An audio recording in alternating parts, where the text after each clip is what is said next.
welcome back to Greatness at Any Cost. We are your host. I'm Devin.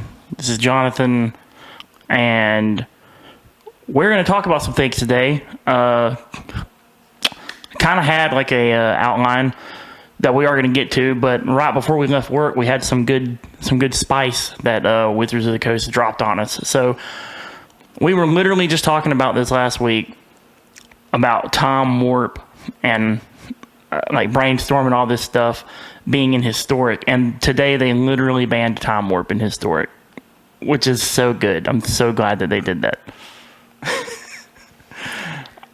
Taking extra turn cards are real hard to deal with. I mean, okay, so like here's my thing.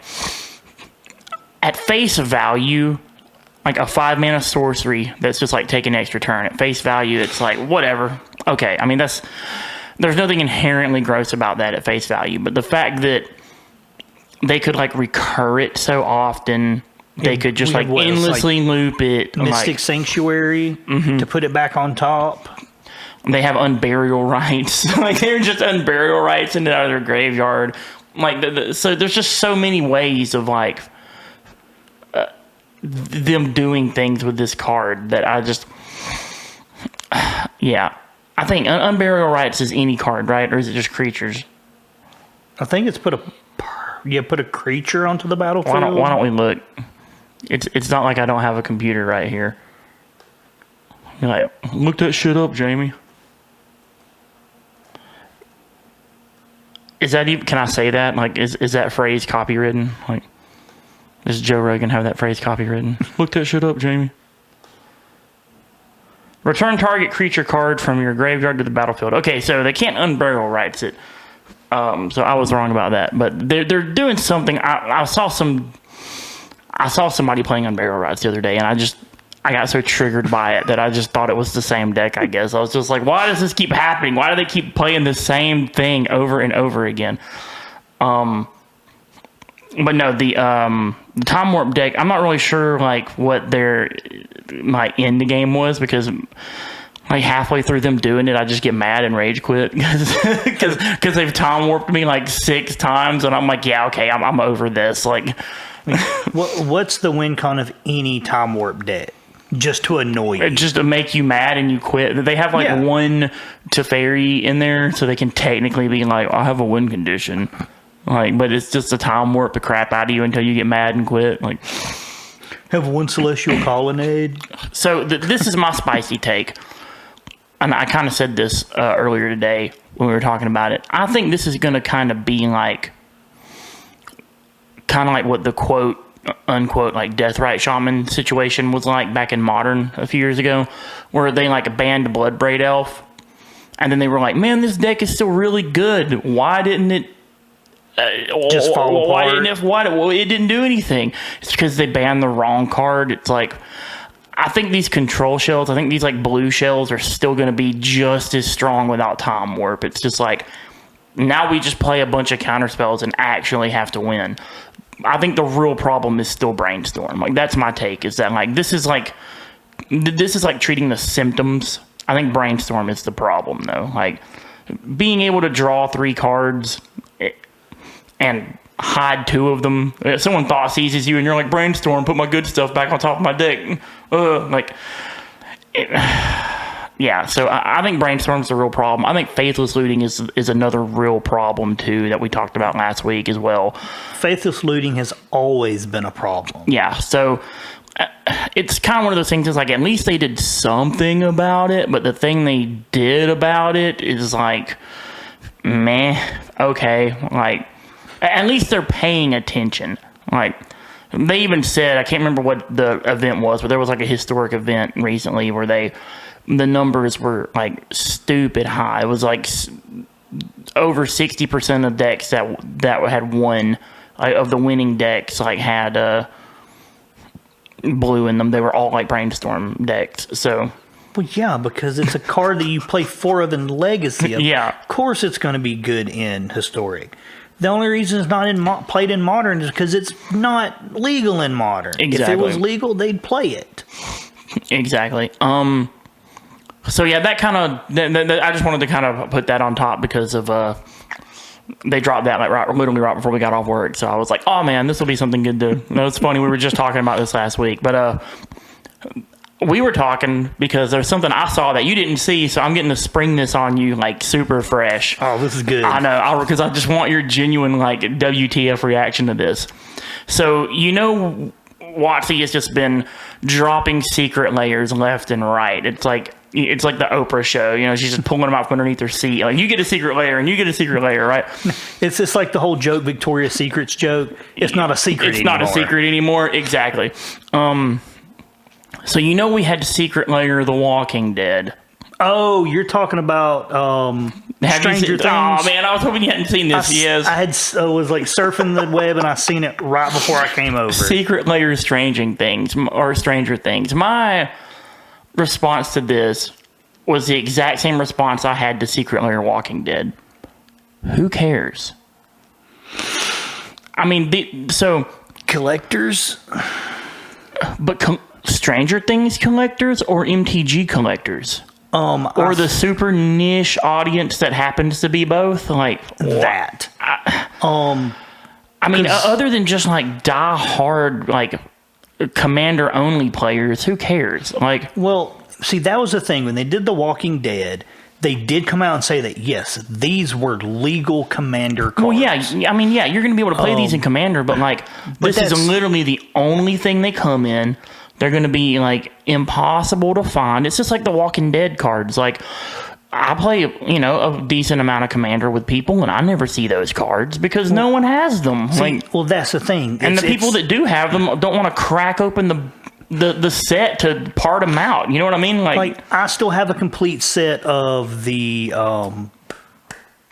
Fetchland Secret Layer at my house, completely sealed up in their packages. At least Fetchlands are usable. At least that's like something people were breaking those up and parting them out. That's the thing. Yeah, it's like I could use those, and I still haven't cracked that open. No one's going to be breaking this up and parting it out. So it's like the line is so fine for this that they either have to be really good so that people will want to crack them open and take them apart so that they can use them, but then that'll make the price way expensive on them, and then your sets, people hoard them and then try to hawk them for thousands of bucks. I think so. This is my controversial take on this. I think WotC has turned into WotC's turned into one of those bands that like has been around for too long, but their fan base is so diehard and like obsessed with them that like every album they come out with, their fan base is just like, this is the best album in the past decade, and you're like, it's not. Like, it kind of sucks, and you're just like, WotC did something, they did another thing, and you should be glad they did it, and then they all just start. You know what I mean? It's like, this is probably dumb. It's probably dumb. It's okay. You can like Magic and be like, I think this is dumb. This is probably dumb. It's just a money grab. Like, I mean, sure, capitalism. Like, I don't really have a problem with a company trying to make money, but you could make money while also like actually advancing the game or making it more accessible or like easier for people to get into. Like, for me, the last few sets have ended up being, especially like a lot of the secret layers, kind of like Price is Right.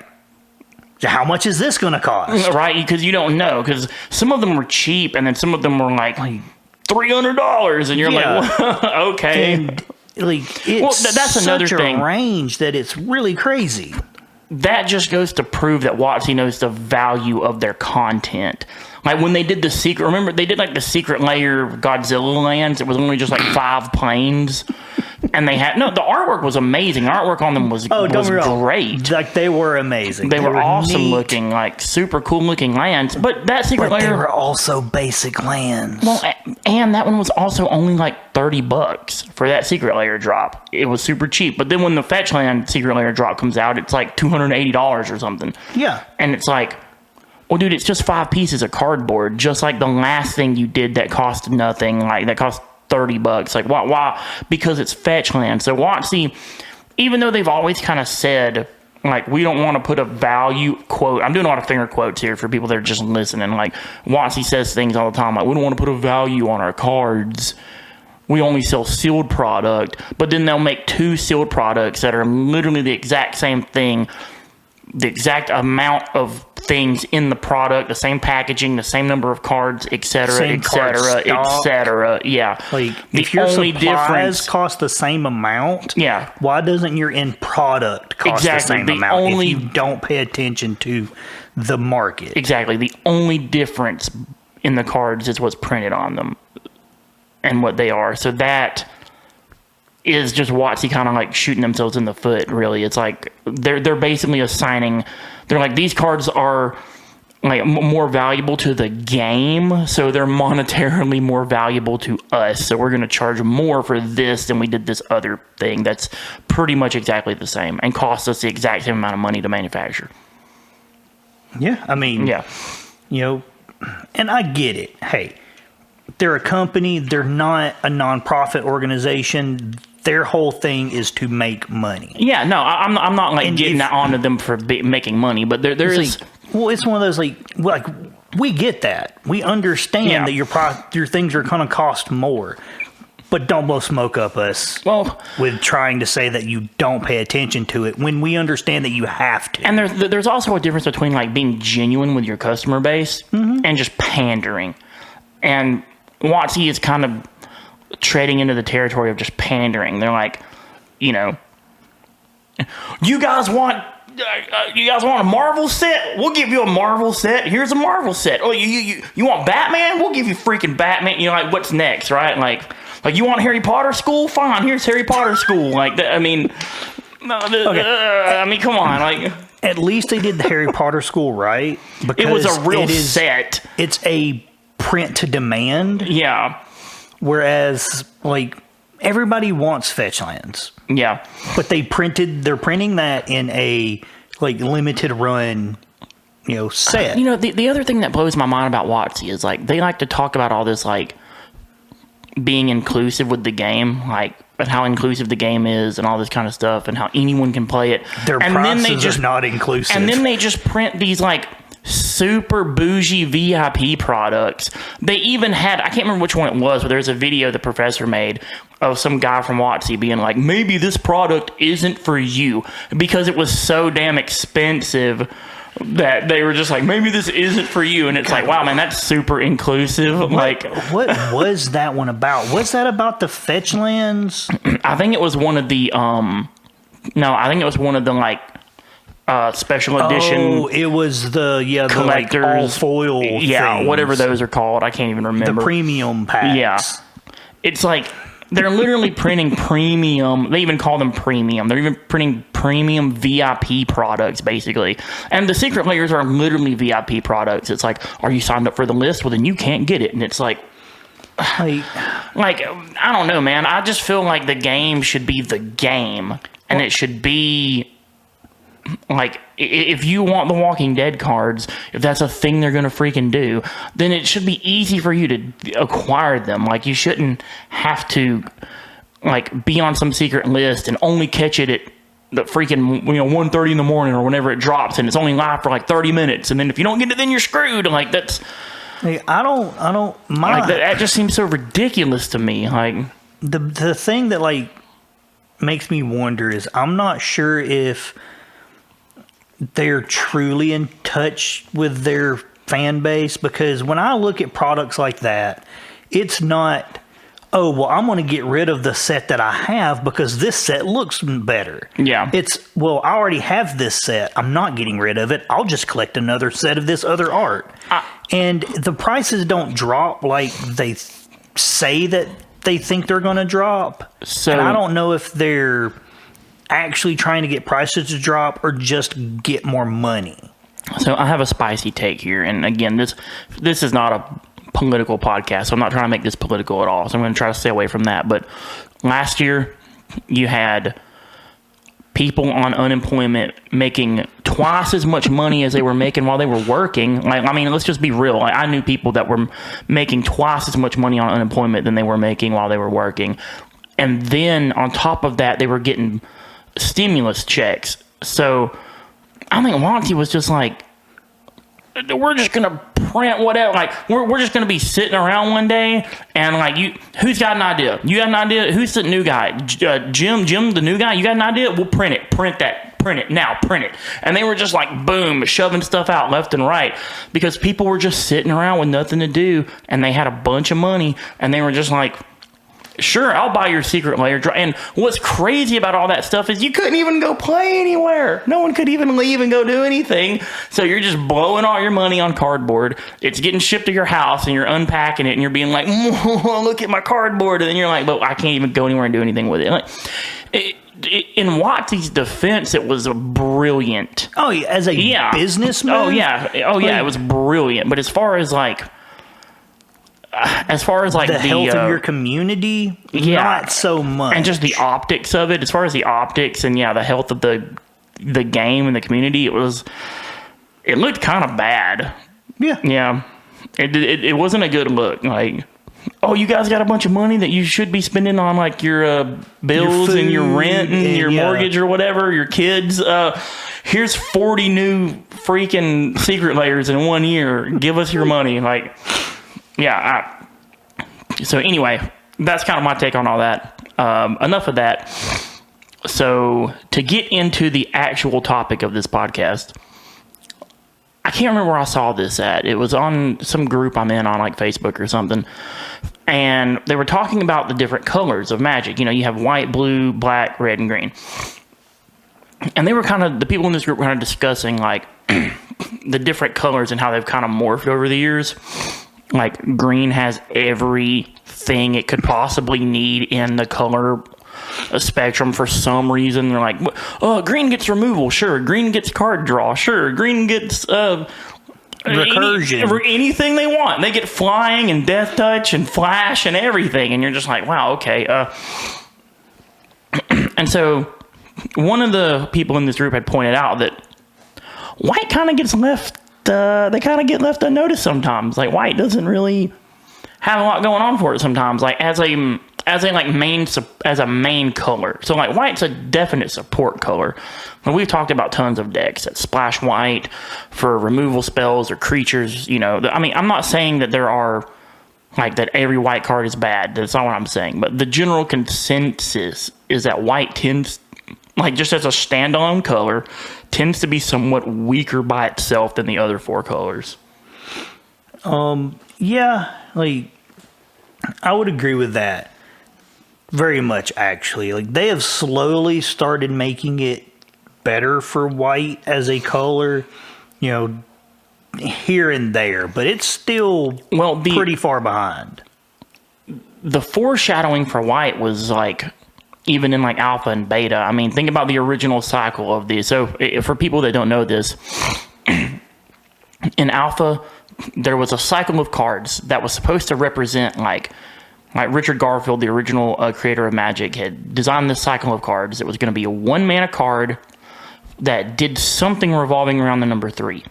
So every color combination, or every color, white, blue, black, red, green, had a 1-mana card that would do something with the number 3.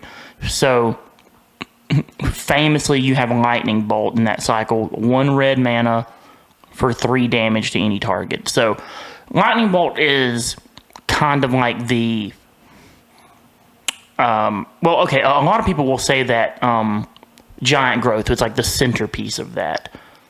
Or I don't know if that's right or not. I feel like it's probably more lightning bolt. I feel like lightning bolt's probably the centerpiece of that, where like lightning bolt seems to be the most balanced one of the 3 cards. And then moving up from lightning bolt, you have Dark Ritual, which I think is the second most powerful one of those cards. It's 1 black for a sorcery that makes 3 black mana, which is a really strange thing for black to do. Like, there's not a lot of other black cards that make or produce mana of any kind. So to have a black card that makes mana was very strange even from the beginning. And then the most powerful card was Brainstorm, obviously. Like, one. No, it wasn't Brainstorm. It was Ancestral Recall. Yeah, Ancestral Recall. 1 blue mana, draw 3 cards. Zero downside. Just one, like they didn't understand how broken that was going to be, right? And then on the other side of Lightning Bolt, going downward, which I still think this card's a decent card, was Giant Growth. Well, 1 green mana, target creature gets +3/+3. That's actually a fairly balanced card. So, like, Giant Growth and Lightning Bolt are fairly balanced. Once you get to Dark Ritual, it starts to get a little wacky. You're like, dude, 1 mana for 3 mana? Like, you can turn 1, like, play a land, play a Black Lotus, play this, and have 5 mana on turn 1? Like, not to mention if you just have any Moxes or Jets or anything that you're going to drop out, right? Like, yeah, so then you have the just objectively worst one of the bunch, Healing Salve. 1 white mana, gain 3 life. It's like 1 white mana, do nothing. Thanks for wasting your turn. Continue. Like, I know life gain was slightly more relevant back then than it is now, but that was just kind of like a foreshadowing of like, this is going to be how seriously we take white. Like, this is okay. Like, if you look at the 5 cards, like the green one is a dependency card. You have to have a creature for it to do anything. Dark Ritual by itself does absolutely nothing. It's another dependency card. Yeah, you have to have it supports things. Yeah. Ancestral Recall, just good. You get 3 cards. Thanks for coming. Yeah. Good enough that it's like restricted in vintage and. I mean, Lightning Bolt the same way. Lightning Bolt, just 1 mana, just blast anything you want for 1 mana. Yeah. That does everything by itself. Healing Salve isn't a dependency card because it doesn't need. You don't need anything to go with it, but. No one really cares about the 3 life because that's what I was going to say. Like, a lot of the time, you don't care about your life total. What it does just isn't that relevant to what you're doing. Yeah, like so that was just kind of an example for me to say that, like, just to kind of set up that, like, over time, it seems like white would constantly kind of be on like the back end of good. I mean, like, you would have cards every now and then, that would pop up like. I mean, like, Swords of Plowshare is a great card, but again, that's a card that you can work into just about any deck. Like, you're splashing white. That's not a viable enough thing to be like, I'm going to build an entire deck around this. Like, it's just removal. If you look throughout the history of Magic and the white cards, it's representative of an army. The whole concept white weenie. Like, so, you can have like a field of cards that can do things, but it's primarily like make a field of dudes attack you. Yeah. Make a field of dudes attack you. Where other decks are like, make a few dudes, do something really good. Not just have to swing at you. It seems to me like some of the other colors by themselves can like maintain a deck archetype. Like, you can have a mono black deck that has like creatures and removal and card draw, like, all in that one color. You can have a mono blue deck that does that. You can have a mono red deck that does that. You can have a mono green deck that does that. There isn't really a good mono white deck that will, especially, like, let's take it from the perspective of like playing in standard, because my rebuttal at the end of this discussion, we're going to touch on why I actually think white is good, but it's kind of removed from standard because standard is such a limited card pool. But even within the context of standard, like black and blue and red and green are like good individual by themselves archetypes. Mono white, guess what the mono white archetype in standard is? It's a mono white life gain. And like, yeah, that deck can be irritating. But if you play any type of removal, you kind of just don't care. Oh, okay, they gained 400 life, but I killed all their things, their top decking lands, and I have board control now. I have complete field control, and I've got my card draw engine online and my win condition on the deck, on the battlefield, and I have 6 cards in hand, and they have 300 life, and that's it. Okay, cool. Like, so, that only gets you so far. Like, I actually play mono white life gain and historic because the historic version is just better. But just to like complete daily challenges and stuff, sometimes it's like, oh, put a white deck together. So if I have to play white cards, I'll have a white deck that I can do the challenges with. And when you win, you win. It's cool, great.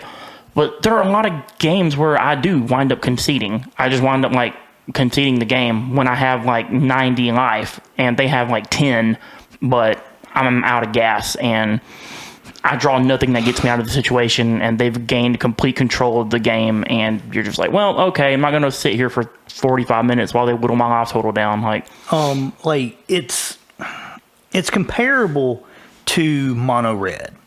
Like mono red, like you can have your opponent at 2 life, and sometimes you just don't get there. Yeah, but you usually don't concede because your top deck might be that last 2 damage you need. Yeah, mono white doesn't have that. The mono white, equivalent is you have your opponent at 2 life, but your top deck may heal you for 3. Yeah. So, or it might just be like a 2/2 creature that doesn't do anything. Yes. So, yeah. Like, just like even in black, you can top deck. There's like straight to the face things. Like I have, what was it? I was actually playing mono red. This is kind of a funny story here. I was playing mono red. I attacked my opponent with Robber of the Rich, and I hit a Sign in Blood off the top of their deck. And I was like, they're at 2 life. And so I just cast Sign in Blood on them. And it was like, even in black, you have like, I can just go straight to your face, like with some damage here. Like, you just don't have that in white. Like, there's just, I know you don't have that in like blue too or green per se, but they have other things that you can top deck something in green that's like uncounterable, 10/10 with trample, some kind of big dumb green idiot, and you're just like, okay, I can't do anything about this crap. Like, and it's got hex proof. Yeah, and it's got hex proof. It's got every keyword ever printed on it. Yeah, you can top deck things in blue that just like, oh, let me draw 14 cards, and all of a sudden now you're back in the game. Like, white just doesn't have any recovery. Like, when it's ahead, you're fine, but if you ever get behind, there's not a lot of good recovery. So, like, as a monocolor archetype in Standard, it doesn't really. Even in other formats, even in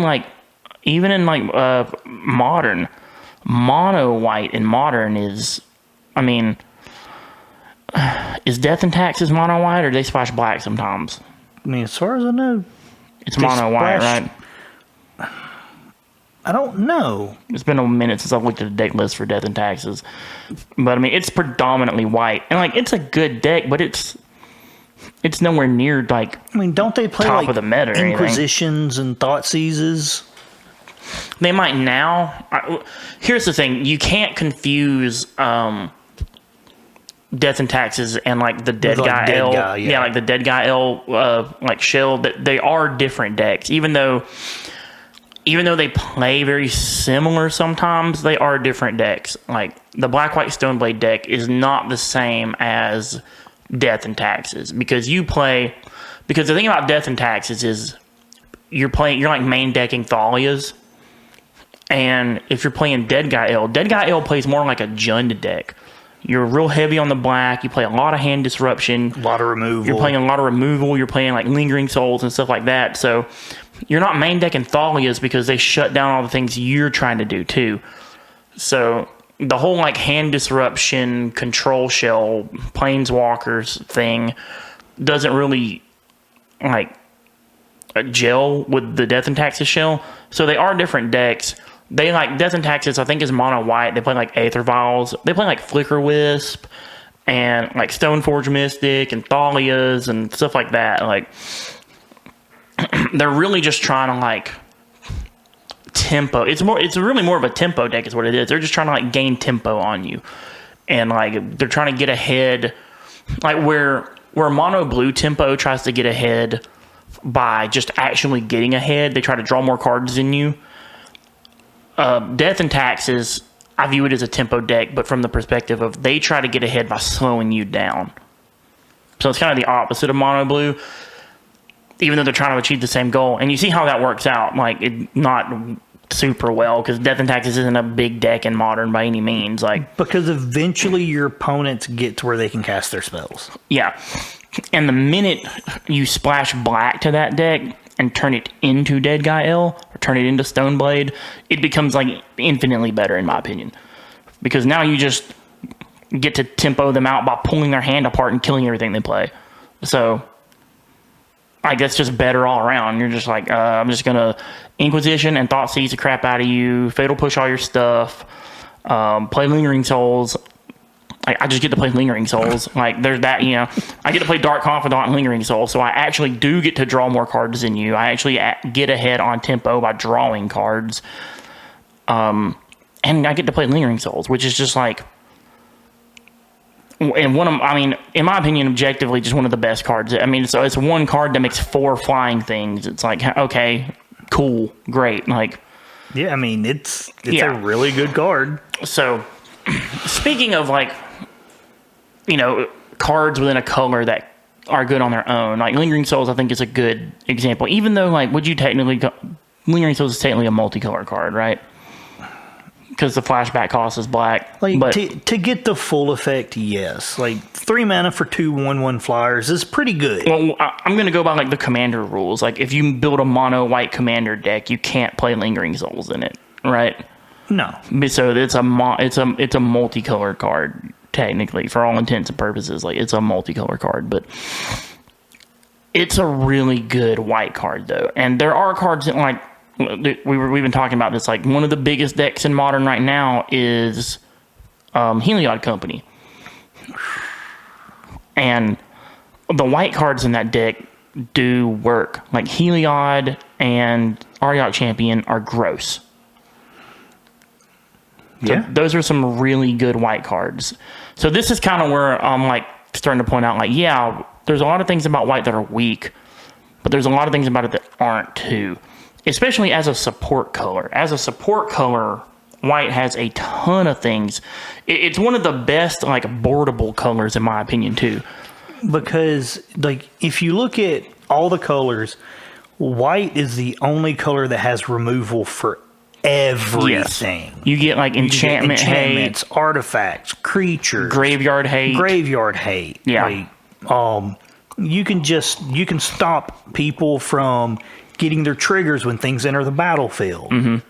Like, you can give yourself hexproof with Leyline of Sanctity. Yeah. It's like, you have so much stuff in that color that just protects things or, like, removes things. Yeah, even the planeswalkers in that color are, like, Gideon Allies Zendikar, or Gideon of the Trials is, like, a big board card a lot of people bring in. Like, even Elspeth, like, big mana Elspeth, she used to be Elspeth Sun's Champion. She used to be a card people brought in a lot. Like, the control decks, until Teferi and Jace came along, like, the control decks would play Elspeth. Like, so there's a lot of good boardable white cards. The like, spectrum of hate that they get is, like you said, you get, like, Stony Silence and Rest in Peace and just so many different things that can, like, change, you know, like, think cards that you don't need to play, like, whole grips of, but you can just have, like, 1 or 2 in your board and can really turn your, like, it. I kind of think about it like a Swiss Army knife. Like, white's like the Swiss Army knife color. Like, it does a bunch of stuff you might need it to do. Now, it's probably not the best at doing any of those things. Like, take a Swiss Army knife, for example. Like, it doesn't have the best screwdriver in it. Like, it doesn't have the best pocket knife blade. It doesn't have the best scissors or saw or, like, whatever might be in it. But in a pinch, if you don't want to carry, what you need. If you don't want to carry all that stuff around separately, and you just want one, like, little multi-tool thing that has everything on it that you might need to use, bottle opener, cork puller, pocket knife, screwdriver, etc., like, Swiss Army knife's the way to go. And white's kind of the same way. Like, once you start looking at it as a support color, and all the things that it can bring, the versatility that it can bring to your sideboard and to your, you know, your choices, like when you're going up against other decks that you might not know about in the meta, white's probably the best color for that. I found, like, as much as people praise blue for being like the best color in Magic, I've found blue, as far as like sideboard options go, to be kind of one-dimensional. It doesn't really, there's not a lot of versatility in it. Sideboard for blue doesn't primarily work. Like if you, like even the control decks, if you look at their sideboard, It's mostly black and white stuff or red stuff. Yeah. It's all supporting color cards because blue is it's probably one of the only colors other than green that kind of has to be a primary focus for your deck. Yeah. Like when you build a control deck, you go, okay, what blue cards do I want? Well, what other colors can I add into it? Yeah. So I think if you're a newer Magic player, let me check to see how long it's been running. Okay. I think if you're a newer Magic player and you like really like, so like, for example, myself, when I got into Magic at first, white, for whatever reason, I don't know why, I just really liked the black and white color combination. I still do, spoiler alert, but I really like playing white stuff, and I realized that some of it was kind of weak, and that's when I kind of started working the black and the white together so that it would like cover the spectrum of what I wanted a deck to do. So I think if you're a new Magic player and you really like playing white and you really like gaining life, that you need to try to work away from that a little bit, like, because life gain isn't the most important thing in the world, and a lot of newer players get hung up on life gain. Like, they don't want to lose any life. They start freaking out if they have to lose any life for any reason. It's like, your life is a resource. You can lose a little life, it's fine. Like, use your life just like you do to any other resource. But maybe start trying to experiment with bringing another color into white, because as we've talked about already, white is kind of weak on its own. But once you start coming up with a multicolor strategy that will run like red or black or green or blue along with white, you can, especially once you get into multicolor cards, once you get into cards that are black and white or blue and white or whatever it might be, right, you start to run into some powerful cards. I mean, gold card, that's the whole point of multicolored cards or gold cards, is like they're powerful. That's why they're multicolored. Like, their mana cost is harsher, but they'd have a better effect. The payoff is more. Yeah. So once you start experimenting with a multicolored combination with white, you'll see that a lot of these cards that might be have a home in like a blue deck or a black deck or something, but splash white, they do so much more, it seems to me, than just like a maybe like a card that might be adjacent to it that's just like a monocolor card. White seems to be a really good supporting color, and it just seems to have such a different palette of options of things that can make your deck go any way you want to go with it, while not losing like your main focus color. Like, your main focus color might be blue or black or whatever, but most of your sideboard cards might be white. Like, I don't like in my deck. Like, now, to be fair, in my modern deck, the main color is white, which is spicy. Like, black is the support color. Well, because I actually want to touch on this a little bit. Like, you can have white as your main color, but you have to do it like your deck is set up where it protects your main color. Like, you have thought seizes to pick stuff out of people's hands that you can't deal with the white. Yeah. You have, I play Fatal Push. It's so like you get, you get Path to Exile 2, which is a white removal spell that's great. But like just playing 4 removal spells in a deck like mine might not be enough, so you get Fatal Push too. Like, so you can have white as your main color, and then you get gold cards too. Like Kaya's Guile is a black and white card that does a bunch of cool stuff. Like Vindicate, lot of cool stuff. Vindicate. We talked about that last week. Vindicate's a gold card that destroys anything you want it to destroy. You get Lingering Souls, like at its full potential, right? Like, so there's definitely stuff in my deck. Like the main, but like you said, the white cards in the deck tend to, in my deck anyway, fit a theme. My deck is tokens, black-white tokens. So most of the white cards make tokens, or they buff tokens. Like, they make them bigger. They give them more attack and defense, or they give them vigilance, or they they have some kind of strat, they have some kind of like synergy with everything else that's going on. So the deck becomes like one big synergistic engine that no matter what you draw. So the thing about like synergy decks like that is that there's not a lot of dead cards in the archetype, right? Because that's how the deck's designed. So anything you draw fits with the synergy. That's always kind of been my problem. Like I used to play Jund for a long time. I played Jund and Obzon, like any kind of black-green X deck. I was about it. And I like to call those decks just like good stuff decks, right? They're fair deck. You play creatures that are good, you play removal that's good, cool. Well, like we've, said this term before about the whole Jund deck. It's a bad collection of good cards. Yeah, a bad collection of good cards. And most of the time, drawing good cards is just drawing good cards. But sometimes it isn't. Sometimes you draw like a turn 10 Lightning Bolt that doesn't do anything for you, or a turn 10 Thoughtseize that doesn't do anything for you, right? So there can be dead cards in the deck. The thing about a deck like mine that's synergistic is that happens a lot less, because any card you draw has a tendency, unless it's just like a removal spell and they don't have anything on the battlefield. But again, if it's a removal spell and they don't have anything to kill, you're just collecting resources at that point. Well, I'm nat 1 on you now because I have a removal spell and you have no creature. So the next time you draw a creature, I'm just going to kill it. So being in a synergistic archetype kind of helps more with that in the late game, especially. You don't have as many dead draws as where I feel with Jund. As the game goes on and later, you can have some dead draws. And even like a control shell, you can start drawing like counter spells and stuff when they're irrelevant. Nothing feels worse than like playing a controlled deck while you're getting your face beat in by like a giant Tarmogoyf, and you're like, dude, I just need a Path to Exile, and you're like, okay, or an Absorb, and then you're like, I need a Path to Exile, you're like, or a counter spell, I need a Path to Exile, or a Logic Knot, done really good now. Yeah, or a Logic Knot, yeah, and you're just like, crap, I'm gonna die to like a 3/4 Tarmogoyf I can't get rid of. From someone who plays a lot of control, yeah, I know that pain.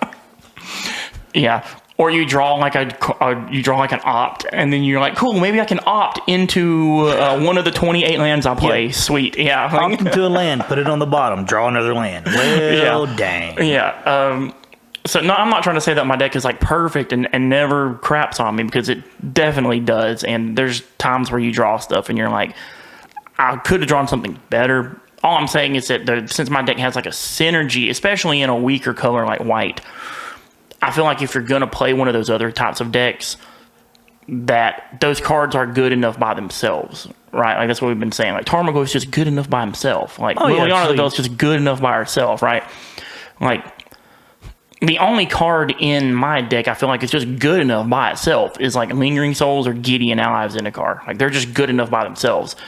But like the other cards, not so much. Like it's synergistic. They need each other. Like Ariok Champion's good by herself, but she ain't gonna win you the game. You know what I mean? Like, because like by herself, she's just a 1/1. Like they might not can kill her, but you're probably not gonna kill them either. Yeah, I'm not gonna kill them with a 1/1 either. Yeah. And the minute 20 turn clock. And the minute they play like a green creature or a blue creature, it's like, well, or another white creature, it's like, well, okay, cool. So much for Ariok. So much for Ariok Champion. Yeah. Lingering Souls is just good by itself because you just have 4 power in the air flying, and it's like that's a pretty fast clock. Any card that for one card makes 2 things usually is good. Yeah, but if it makes 4 things that you get to play and recur it, yeah, and get 2 more it's infinitely better. And Gideon just is a one man. Gideon can just control the whole game by himself. Like just make guys. Plus, the first turn you make a dude, the next turn you plus him, and you swing for 7, and they're like, yeah, okay. Or if you have a whole team of guys out, but they're all 1/1s, and you're like, man, I really could use an Anthem right now. Gideon is just an emblem that Anthem's your whole team, and all of a sudden, I've had some games before where my opponents were, I could see them like adding it up, doing the math, and they're like, yeah, I survive. If he alpha strikes, I survive. And then they like attack with something, and I just take it, and then I like rip Gideon off the top, and I'm just like, emblem Gideon, boom. Now it's twice the damage, and you die. Like, So he's super versatile on his own, and he can just generate his own army too. But yeah, most of the cards in the deck need each other to really be good, as opposed to like Jund or something that just plays cards that are just kind of good by themselves and kind of contain their own synergy within themselves. They don't really play into each other so much. But that's kind of been my take on White. I think that a lot of people kind of give it a bad rap from the get-go, which is understandable. But I think if you do a little digging and you do like a little, you do a little deck building and you kind of like look at some of the things that White has to offer, especially as a support color, that you can kind of see that it's kind of like the toolbox of MTG. Like, very much so. That's kind of where WotC seems. They're like, oh, unless you want to draw cards, and then they got hardly anything for you. They can't draw you cards. Like, you're gonna have to play green or blue to draw cards, dude. We're gonna do a whole episode about green and just how stupid green is by itself, because green has become ridiculously overpowered. So we're gonna save that for another episode. Just green by itself. Just give some of that love to White. Just even it out just a little bit. Oh, God, I know. But yeah, so hit the like button, hit the subscribe button. If you're watching us on YouTube, the subscribe to the channel, all that good stuff. We're on Spotify, Google, Anchor, Pocket Cast. Like, we're on a bunch of different things. We're still not on Apple for some reason. So the old podcast is still on Apple, which I deleted it, but it's still there. I don't know why that's a thing. Because the internet is forever. I know, it must be. So I'm trying to get the new version of the podcast on there, but it's just taking forever. But I don't feel like that many people even use Apple that much anymore. I feel like everyone has Spotify now, so it's just like, or Google. So I mean, like, Apple is such a narrow market. It really is. Like, anyone can have Spotify. Like, Android or Apple. It's just such an easier thing to be on. Yeah. So, find us on your preferred listening platform, and give us a like, follow us, and more content coming soon. Thank you, guys. Peace.